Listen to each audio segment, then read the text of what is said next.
I'm feeling very compelled to talk about something, and it's been something I've been chewing on for a long time, and it's something I've wrestled with. When I said chewing on it, it's something I've wrestled with for what's up, Tyler? Something I've wrestled with for a long time. I'm just feeling very compelled to talk about it. If this resonates with you, if this is a topic you think needs to be shared, I'm gonna ask you guys to just please share this with other people, because I think we collectively as a community of people living together in the world need to have a better understanding of when I'm going around and speaking with different groups of people. I talk a lot about the power that we have, and the story of my journey is a journey of going from powerlessness, guised as what I thought was true power.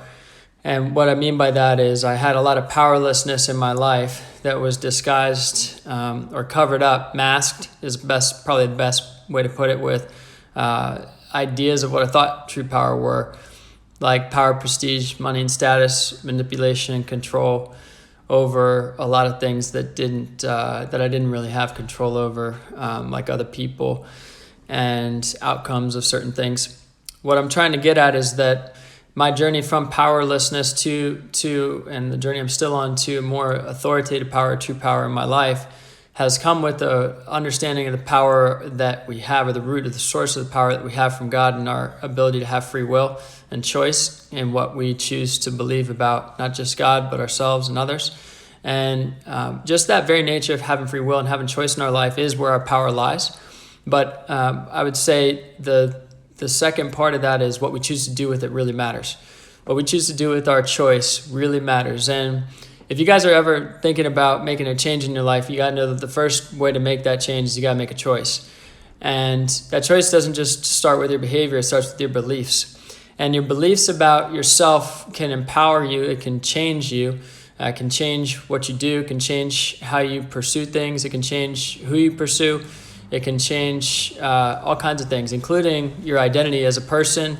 Your name is you see a lot of people right now, they're even choosing identities as they were a woman and now they're a man, and they're choosing to change their name.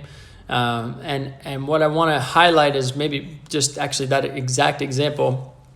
And this is something pretty controversial, I think, out in the world right now, but I think it needs to be talked about because nobody's really having a conversation openly. I can't say nobody, but very few people are having this conversation openly because we don't know what to do with it. And that is, I think there's some things in the world that have an original design. Well, I believe the world has an original design. I believe God had an original and has an original design for us. And I believe that things in the world have fallen out of that original design. So a very simple example is men were created as men and women were created as women. And God is a God of masculine and feminine qualities, and men and women are meant to procreate and have kids. And biologically, that's just how it works. There's a man, there's a woman, and the woman cannot be impregnated without the man, and the man can't have a child without the woman. And so there's this idea of, nature kind of tells us what's going on here, and maybe an original design. But there's some things that have happened in nature over time that are a little distorted or out of the picture. And so it causes us to question a lot of, how are things really? And what I want to just highlight is that the power of our choice is not meant to be abused. The power of our choice is not meant to be abused. And this is something that we fight all the time. This is not to say that I stand for perfection. I know exactly how to use my choice all the time, because I don't. But it is to say that I think there's a right and wrong choice to make in life. And it is to say that I think there's a lot of people maybe making wrong choices. They don't know it, and myself included in this. But I think we have to be very careful about, are we open to the fact that we might be making wrong choices in our life, and especially as it relates to who we decide we are. And what I mean by that is we can, there's a number of ways and directions this can go. But what I mean by this specifically is, like, if you want to make a change in your life, one of the fastest ways to make a change, one of the most powerful ways to make a change, is to make a change to your identity. Rather than saying, I will run 3 days a week, rather than saying, I have a plan for running a marathon, you say, I am a marathon runner.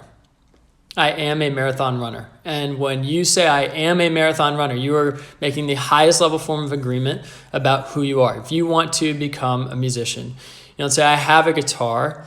You don't say I'm planning to play this song by this date. You say I am a musician.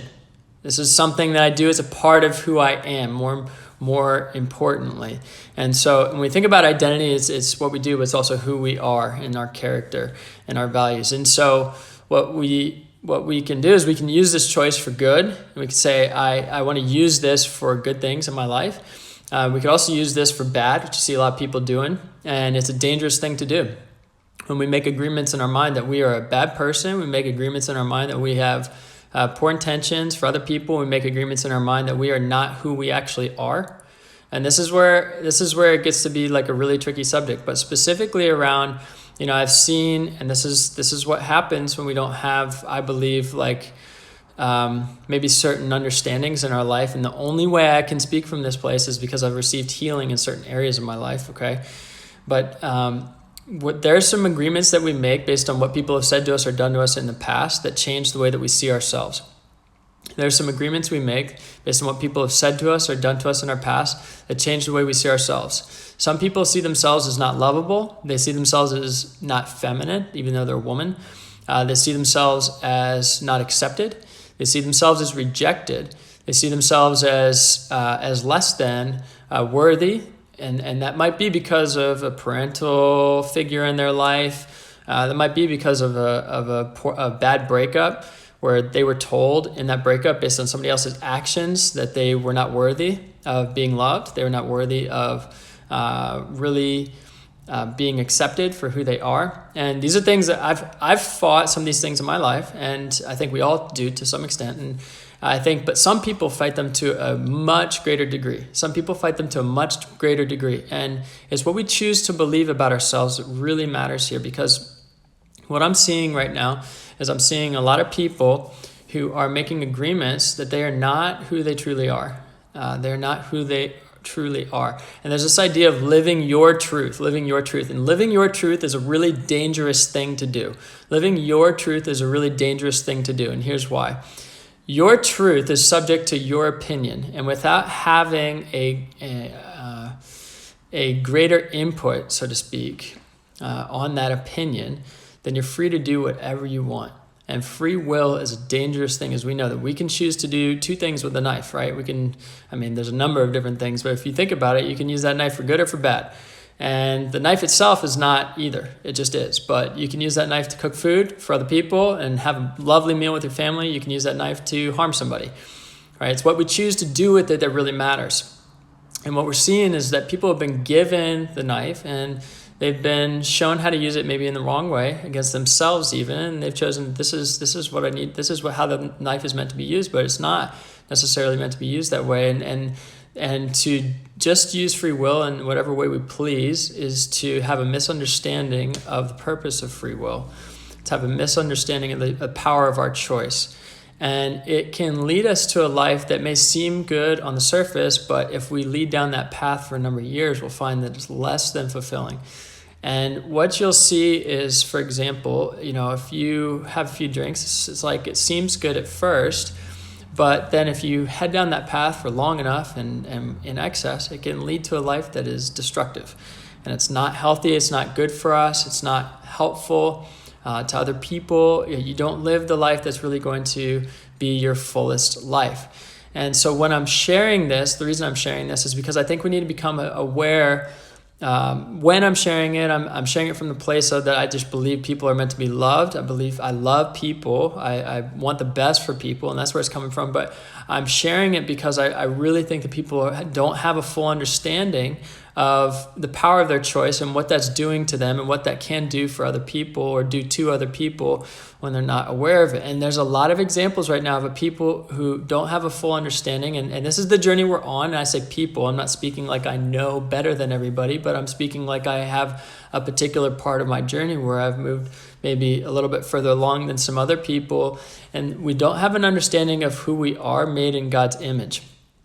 And when we don't have an understanding of who we are made in God's image, what that means is if we're made in God's image, we're made in the character of God. That means we have to know the character of God. We have to know the characteristics or qualities of God. Those are masculine and feminine. Men have masculine traits and feminine traits, but primarily are masculine people. Women have feminine traits and masculine traits, but primarily are feminine people. And yes, there can be varying degrees of each. But when we don't know who we are made in the image of God and the characteristics of God, and we don't understand, for example, that God's a good God. He's a God, a heavenly Father who loves us and cares for us. And yes, he'll discipline us, which comes from the word disciple, which means to teach. He'll teach us things about ourselves and about the world around us. And sometimes those things he teaches us are hard lessons to learn, but they're important because they're for our good and for his purposes, which are good. If we don't understand these things, then we're susceptible to doing things that are maybe outside or not in alignment with his purposes and the good things that he has planned for us and the world around us. And so we might make decisions that are out of alignment with that. And we might be living a life that may seem good at first, but it doesn't lead to good places in the end. And what I mean by that is, and the scary part about that is it can be masked. The lifestyles we can choose can be masked with things that seem good on the surface, but they're not good in the end. And specifically, I was prompted to talk about this just because I've seen this pattern and I've seen this desire. There's been a large group of people in the world who have been, or it seems like a large group of people. It's actually a small group of people statistically, but there's a category of people, and we all have our own version of this, but who've been maybe cast to shadows or said that you can't have they've been put in a place where their identity, which has been unknown to them, has then been then put in question by others, or they felt like they had to abide by a certain circumstance or set of rules about what it means to be a certain person, certain way. And and then as the world has become more open and receptive to the fact that we don't necessarily always have the right answers, that things are different than we seem, we become way more open and susceptible to just taking anything as the answer.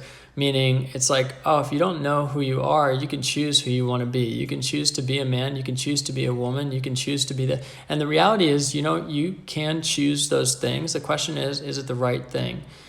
And when we make agreements with the wrong things in our life, meaning the areas of our life where we haven't had some healing in because of what people have said to us or done to us, where we didn't deserve those things, when we make agreements with them and we don't allow God to come in and heal, then we can become more susceptible to making choices from the wrong place, and it can lead us down a life that's not the best place.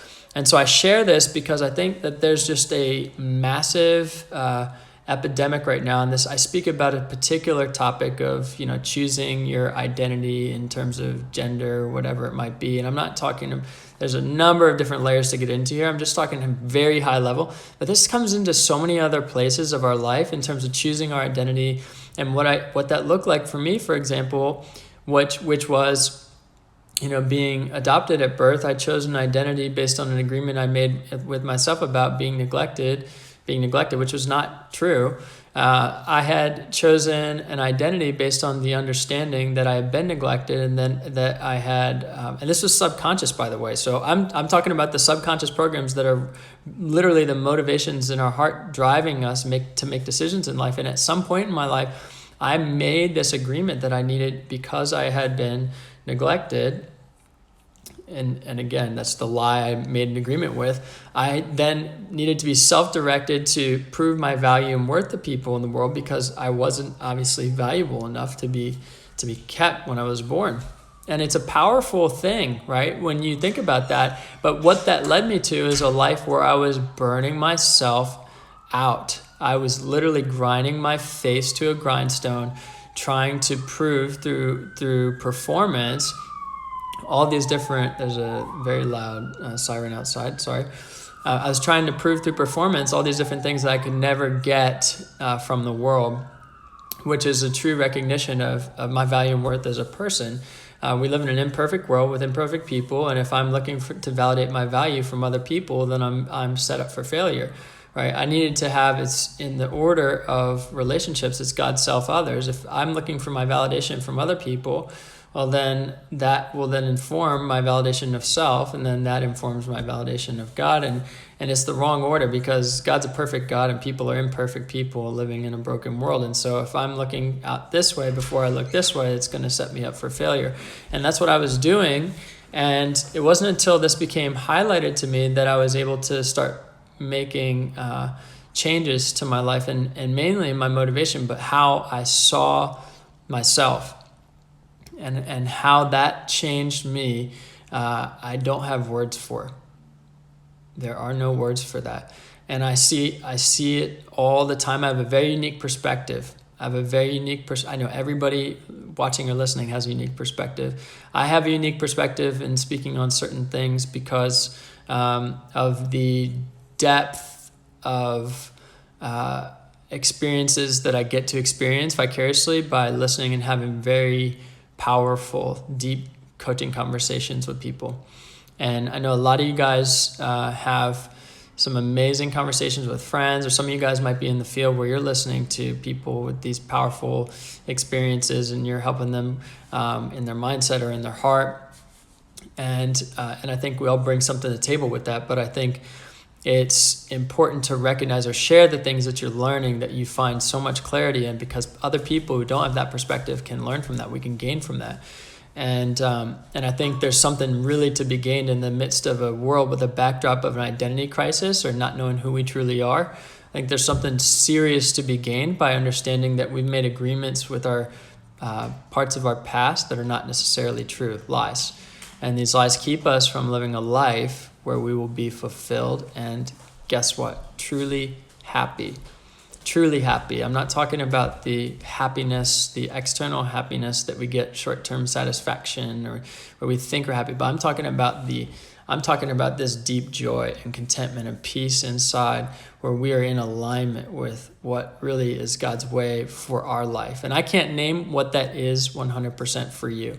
Right? I have a hard time naming what that is for me, but I know that there is a path, there's a right, there's a wrong. And I think having blurred lines around that is going to cause more problems than it won't. So if this resonates, if you feel like people just need to hear this, or if it's just something that I've really felt strongly and compelled to talk about, and not abusing the power of our choice. And honestly, it's just a conversation starter. It's not for anything else. It's just a conversation starter. And I'm so open to feedback. I'd love to hear your guys' thoughts. I really think it's something that needs to be talked about just like, how are we using our choice in some of the bigger picture things in life, like, for example, how we perceive ourselves and how we share that with the world.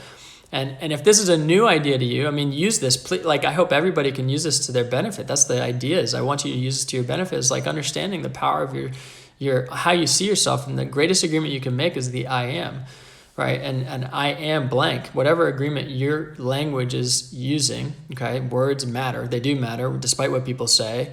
Words do really matter. People say actions speak louder than words. Side comment: well, many people misunderstand or misinterpret actions anyway. So I could go on for that, but words matter. So thought becomes word, becomes deed, becomes action, right? And so while actions matter, they do, and words matter as well, and words often reflect our mindset. And so I want you to use that power of that agreement I am to make changes in your life. That is the deepest and most fundamental way to change who you are and how your life looks. But in order to live a life that's truest to you, you need to know who you are, and I believe you need to know who you are in God's image. And in order to do that, you need to know the character of God, or what God's image is. And it's not some ephemeral thing and I believe there's, he's an energy source. I believe he does have a vibration, but he's also concrete. He also has characteristics and qualities, values, things that he wants you and I to have in our life. And he gives us the choice to have those things or not. And that might be in spite of the fact that you've been taught or shown other things that are not in alignment with that from other people in your life. And it's up to you how you choose how you want to live your life. So understand the power of your choice. Please share this if this message is really is resonating with you, if you feel like other people need to hear it. I think it's a very, very important topic, especially for young people today. us young people collectively. I mean, I think there's a variety of perspectives on it, and I think it's healthy to have these perspectives, multiple perspectives on this. But I think I really felt compelled to share, so I hope that you guys are able to resonate, or at least take something away from this. And again, love to hear from you. All right. If you're not already, please sign up. This is a bit of a tangent from what I might normally talk about in terms of like the expression of it, but it's at the core of a lot of the things I do talk about around choice and belief and making change in your life. And so if you aren't already, you can sign up for my emails and receive a link to the most listened to episode of the podcast. I send out weekly emails, and we'll send out thought-provoking stuff to help you improve your mindset, improve your life. Because that's the journey I'm on. That's the journey I've been on, and I will continue to share what I learned along the way, as well as just share updates on things that I'm doing, events or other things you can join. So I appreciate you guys. Anyway, link is in the bio if you want to do that, and you can sign up for my mailing list there. Go to tjleffler.com and you'll see a bar at the top that says you can sign up there too. I appreciate you guys. Have a good day, and I will talk with you soon. Love you guys.